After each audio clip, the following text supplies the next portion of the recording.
Mes chers collègues, notre réunion se tient, est-il besoin de le souligner, dans des conditions tout à fait exceptionnelles.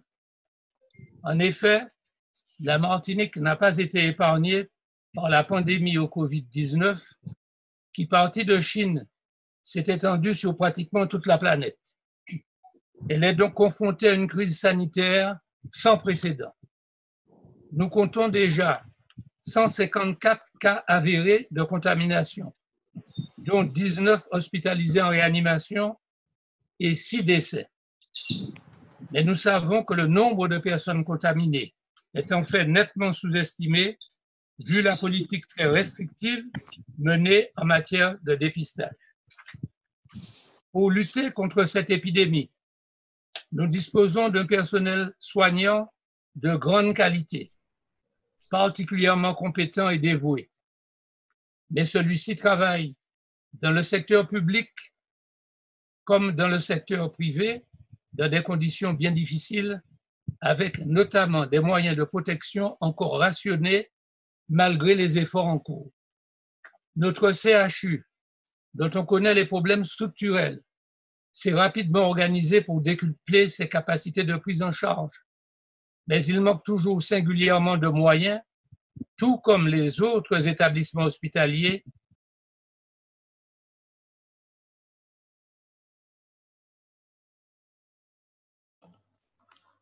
Le son est parti.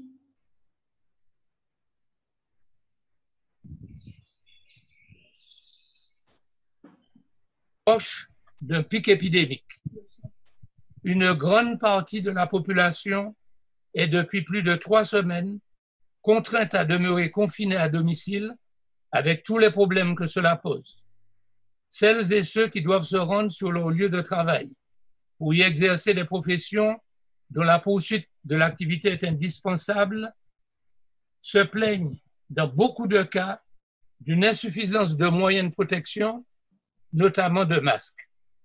Un grand nombre d'entreprises dans pratiquement tous les secteurs économiques ont dû suspendre leurs activités et sont confrontés à des difficultés qui, dans certains cas, mettent en jeu leur survie même.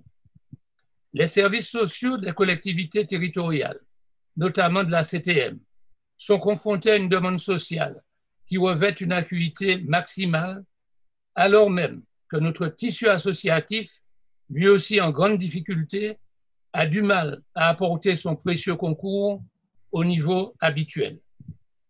Les conditions de vie d'un grand nombre de personnes, surtout de personnes âgées, handicapées ou en situation de précarité, ne cessent de se dégrader.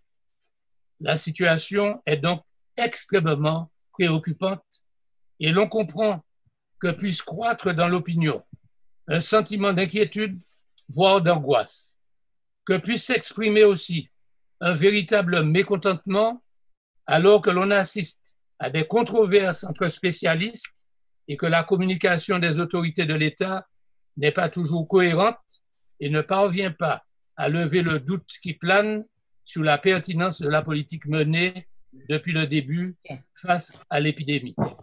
C'est dire par conséquent l'importance de notre réunion d'aujourd'hui. Certes, elle se déroule dans des conditions inhabituelles qui vont nous demander à tous un effort d'adaptation à la formule visioconférence qui comporte évidemment des contraintes d'ordre technique.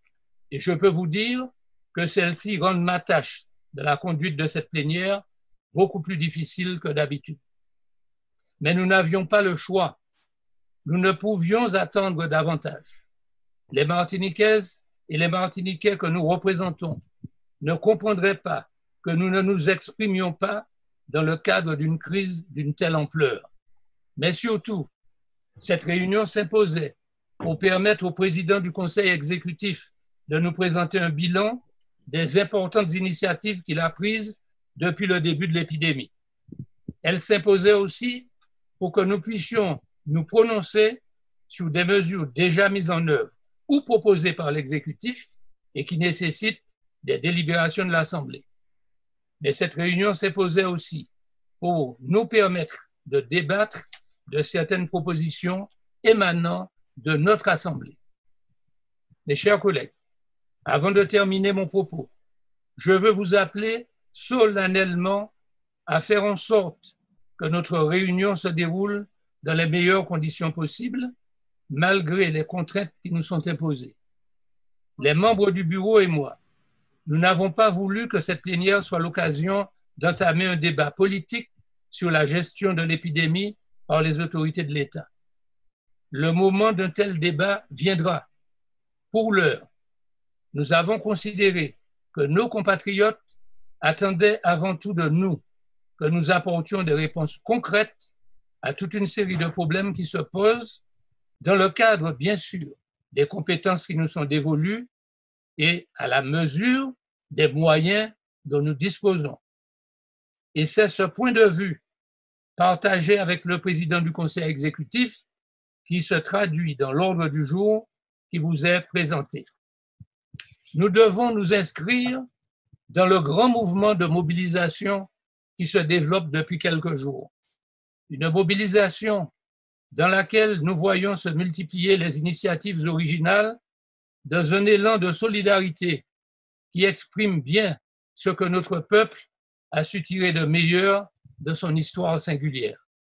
Je souhaite vraiment, par conséquent, que nous ayons tous à cœur de participer à cette réunion dans un esprit particulièrement constructif, que nous nous attachions à prouver que lorsque notre Martinique est en danger, que lorsque notre Martinique traverse un moment dramatique, nous sommes capables de nous rassembler au-delà de nos différences et de nos divergences, sans rien perdre, bien sûr, de nos convictions respectives, mais en n'ayant qu'une seule boussole, l'intérêt supérieur de la Martinique et des Martiniquais.